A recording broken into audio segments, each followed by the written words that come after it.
আসসালামু আলাইকুম দর্শক বন্ধুরা, আশা করছি সকলে অনেক ভালো আছেন।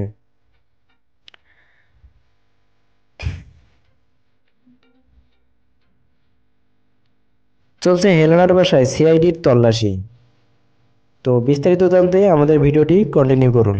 তো তার আগে আপনি যদি এই চ্যানেলে একজন নতুন দর্শক হয়ে থাকেন তাহলে চ্যানেলটিকে সাবস্ক্রাইব করুন এবং পাশের বেল আইকনটি বাজিয়ে দিন পরবর্তীতে নতুন ভিডিওর নোটিফিকেশন পাওয়ার জন্য। আওয়ামী লীগের উপকমিটি থেকে বহিষ্কৃত হেলেনা জাহাঙ্গীরের রাজধানীর গুলশানের বাসায় অভিযান চালিয়েছে পুলিশের অপরাধ তদন্ত বিভাগ সিআইডি। শনিবার বিকেল থেকে সন্ধ্যা পর্যন্ত গুলশানের ৩৬ নম্বর রোডের ৫ নম্বর বাসাতে তল্লাশি চালানো হয়। সিআইডির অতিরিক্ত পুলিশ সুপার আজাদুর রহমান বলেন, অভিযান শেষ হয়েছে, এ ব্যাপারে বিস্তারিত পরে জানানো হবে। আলোচিত নারী নেত্রী হেলেনা জাহাঙ্গীরের বিরুদ্ধে ২৯শে জুলাই রাজধানীর পল্লবী থানায় বাংলাদেশ টেলিযোগাযোগ নিয়ন্ত্রণ কমিশন আইনের ৩৫, ৫৫ ও ৭৩ ধারায় মামলা করে র্যাব। একই দিন সন্ধ্যায় রাজধানীর গুলশান থানায় র্যাব বাদী হয়ে আরও দুটি মামলা করে।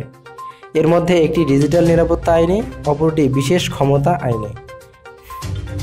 বিশেষ ক্ষমতা আইনে ৩টি ধারা যুক্ত করা হয়েছে, সেগুলোর মধ্যে মাদক আইন, বন্যপ্রাণী সংরক্ষণ আইন ও বাংলাদেশ টেলিযোগাযোগ নিয়ন্ত্রণ কমিশন আইনের ধারা দেওয়া হয়েছে। এদিকে আদালতের নির্দেশে মামলা তদন্তের দায়িত্ব পায় সিআইডি।